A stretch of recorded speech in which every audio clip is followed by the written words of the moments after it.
Olá, amigos e irmãos. Nessa conversa, nessa palavra que quero deixar a vocês, o assunto é vigilância. Eu creio que já tratei desse assunto aqui, né? Mas nós precisamos sempre estar evidenciando esses assuntos, porque nós estamos numa caminhada rumo às mansões celestiais. O servo de Deus, ele nunca pode viver como se ele não fosse para lugar nenhum. Outra coisa é o servo de Deus achar que o céu é aqui, que a vida está confortável e que está bom, ele não precisa ir para lugar nenhum. Lembre-se, na caminhada dos filhos de Israel, né, rumo à terra prometida, né, aconteceu a mesma coisa. Os filhos de Israel chegaram a alguns lugares, né, igual você vê essa paisagem, né, aqui tem montes e tudo mais. Tem uma varanda aqui do lado da minha casa. Você vê as paisagens lá atrás. Os filhos de Israel chegou em lugares. Temos aqui os montes, né? Lugares que não tem água. Mas temos a planície, logo ali embaixo, que o verde já indica que tem água. E muitos dos filhos de Israel, ao sair do cativeiro do Egito, a missão deles era chegar na terra prometida. Porém, muitos deles não chegaram, porque eles entenderam que aquele local era o local ideal para eles viverem, né? E nesse entendimento eles ficaram: Moisés, nós não vamos seguir com você, aqui tá bom para nós.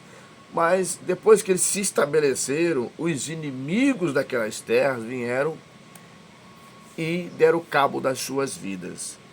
O que eu quero dizer aqui? Mesmo que o cenário pareça bom, nós nunca podemos estar, né, satisfeitos achando que aquele lugar é o local que nós precisamos, que a nossa vida está completa. Não. Nós precisamos entender que o próprio Deus, devido à nossa obediência, Ele vai nos abençoando e colocando, né, fazendo coisas acontecer na nossa vida. Isso em todo o contexto, tanto no contexto pessoal, familiar, no contexto espiritual, profissional. Essas 4 áreas da vida, elas nos completam, porque de todas elas, né, são pilares que sustentam a nossa vida. Só que nós temos que tomar cuidado, porque quando nós chegamos num estado de tranquilidade, o nosso inimigo invisível, ele está preparando um plano para destruir as nossas alegrias. Se nós chegamos a um estado de alegria e queremos que essas alegrias se mantenham, nós precisamos trabalhar para a manutenção dessas alegrias. Vigilância constante.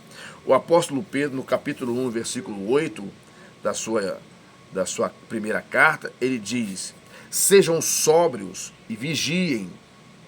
O diabo, o inimigo de vocês, na versão nova, anda ao redor como leão, rugindo, procurando a quem possa devorar.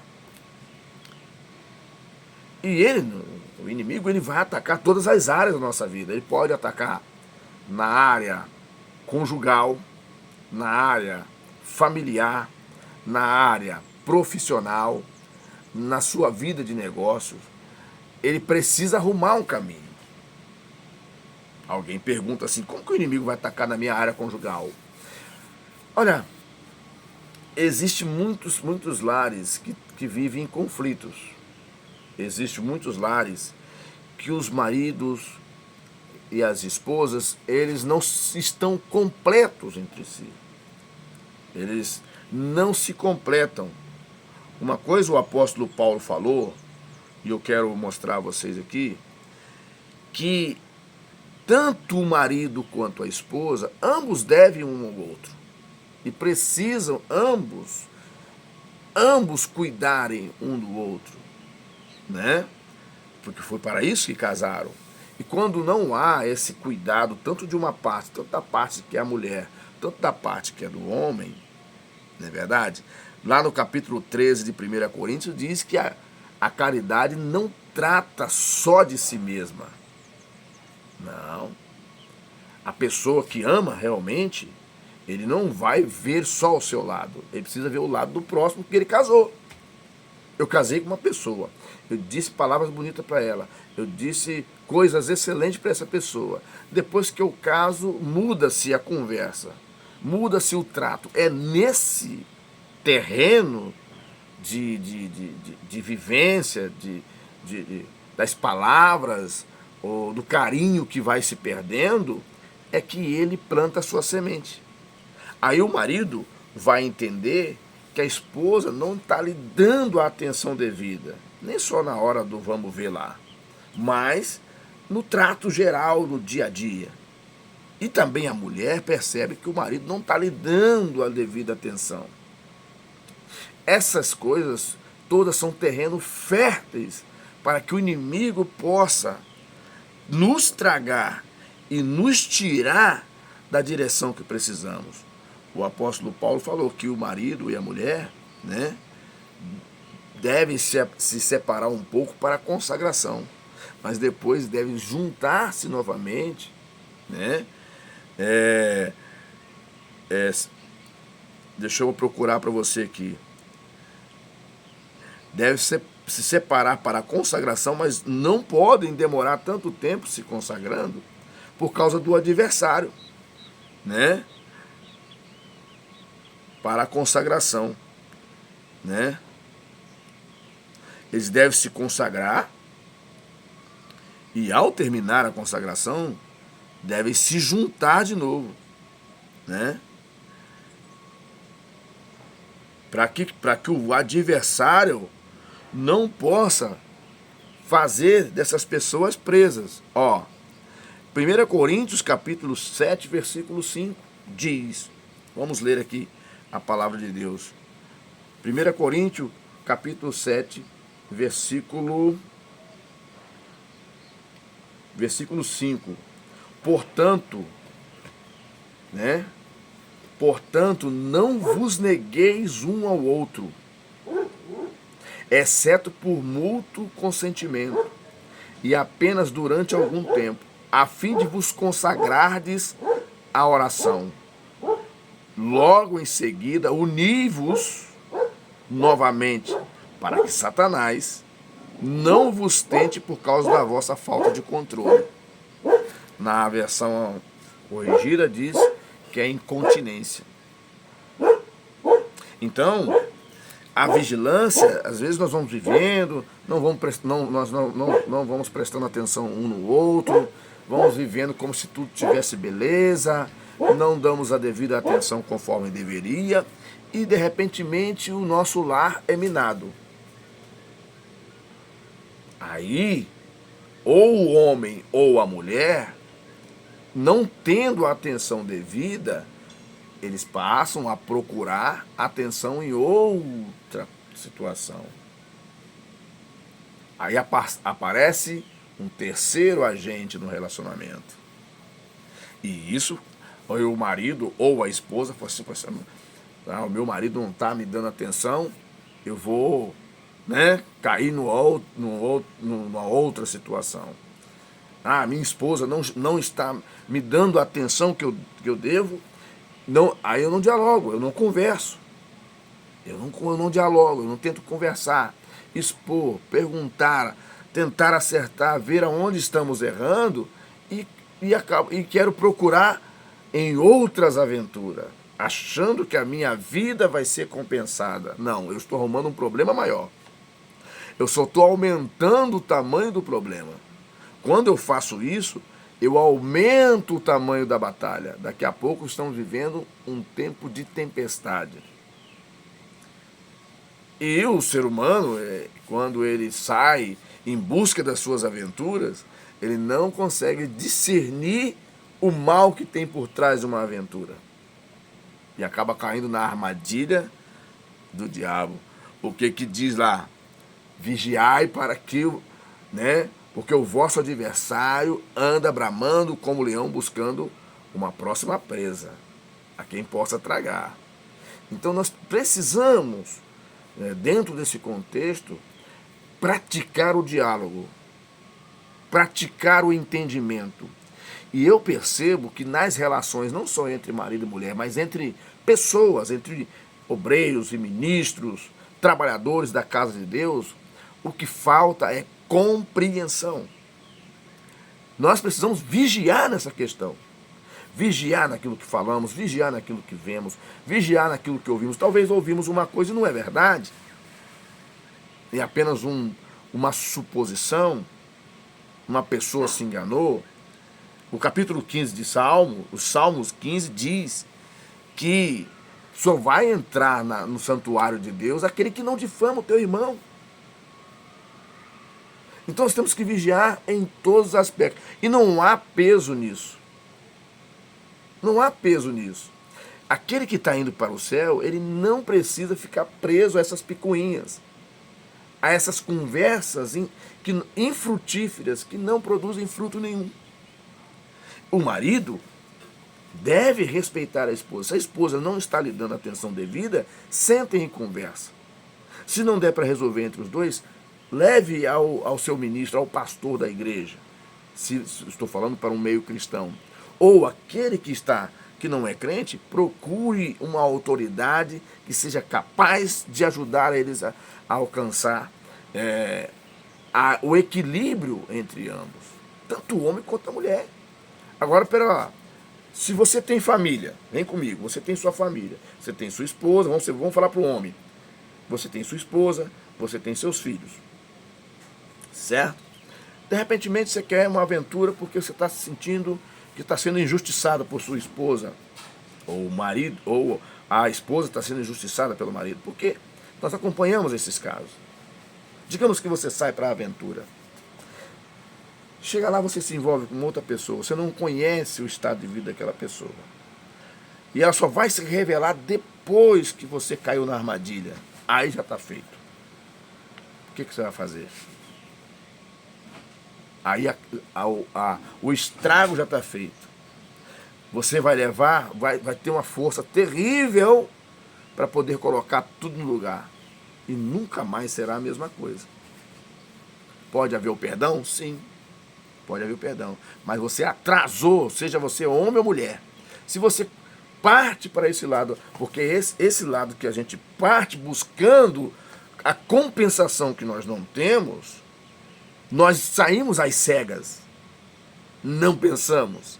Em todas as relações, seja conjugal, seja entre amigos, seja entre irmãos, quando nós partimos para resolver as coisas, sem nós pararmos e pensarmos, se nós convivemos com Deus e temos nele, cremos que ele vai nos dar as respostas, por que queremos resolver do nosso próprio jeito?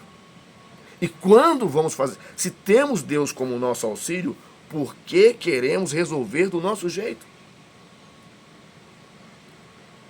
E existem muitas outras coisas que provocam atrito que nos deixará fora do céu. Então, a palavra de Deus diz na carta aos Romanos que nós não somos daqueles que se retiram para a perdição. Nós não somos daqueles, né? Tá? Deixa eu ver se a palavra vai se completar aqui. Daqueles que se retiram, tá? Que se retiram para a perdição.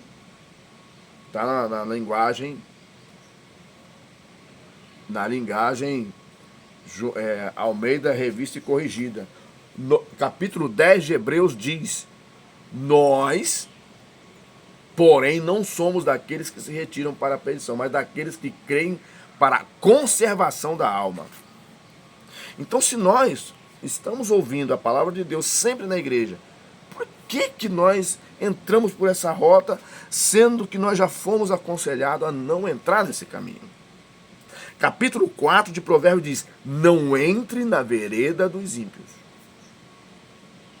Eles não dormem sem fazer tropeçar alguém. Então, se nós fomos chamados por Cristo e a nossa vida agora precisa ser pautada em Deus, não podemos viver como as pessoas do mundo, querendo resolver a vida do seu jeito. Não conversam com Deus, não perguntam a Deus para se as coisas estão certas, não procuram tratar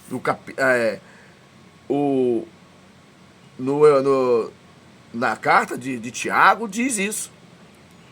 Daqueles que tratam as coisas e não falam. Se você serve a Deus e procura viver como se ele não pudesse participar das suas conquistas, das suas campanhas, das suas decisões, então você cai na mesma armadilha daqueles que querem resolver as coisas sozinho. Vou resolver do meu próprio jeito. Vou te dar o troco. Vou mostrar para você quem eu sou. Você vai ver o que eu vou fazer. Todas essas palavras, essas afirmações, são para o inimigo invisível das nossas almas um prato cheio de oportunidades para que ele possa entrar e nos tragar.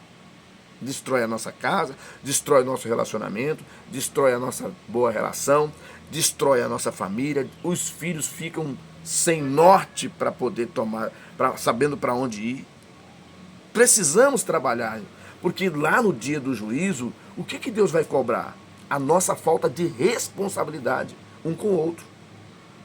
Se outrora, quando eu ando sozinho é uma coisa, mas se eu convidei alguém para andar junto comigo, casei com essa pessoa, fiz promessa, eu tenho que ser responsável. Se eu não sou responsável, eu também tenho que ser responsável também com as minhas palavras. Não posso sair por aí falando qualquer coisa. Eu não posso dizer aquilo que eu não sei, que eu não tenho certeza. Então, mesmo que por uma boa fé não aconteça nada, mas lá no dia do juízo, Deus vai cobrar. Lembra daquele dia? Os Salmos 15 diz: aquele que não difama o teu irmão, esse entrará no meu tabernáculo. Né? Então, se você é servo de Deus, pense bem antes de tomar as decisões. Porque depois que você praticar, você vai ter que pagar o dano, você vai ter que pagar o preço pela sua decisão errada que você tomou. E consulte a Deus. Porque quando nós não consultamos a Deus, né, nós erramos. Né? Tiago disse isso, que muitos, né, o Tiago disse isso. Deixa eu ver se eu acho o texto aqui para você. Né? Tiago capítulo 4, do versículo 13 a 16. Né? Que diz assim: hoje ou amanhã iremos para tal cidade, planejamento humano, e lá passaremos um ano, e faremos negócios, teremos lucro. Vocês não sabem o que acontecerá amanhã. A linguagem de hoje, tá? Tá na versão NTLH, né?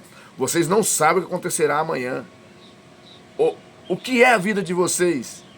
Vocês não passam de neblina que aparece por um instante e logo se dissipa. Em vez disso, deveriam dizer: se Deus quiser, não só viveremos, como também faremos isto ou aquilo.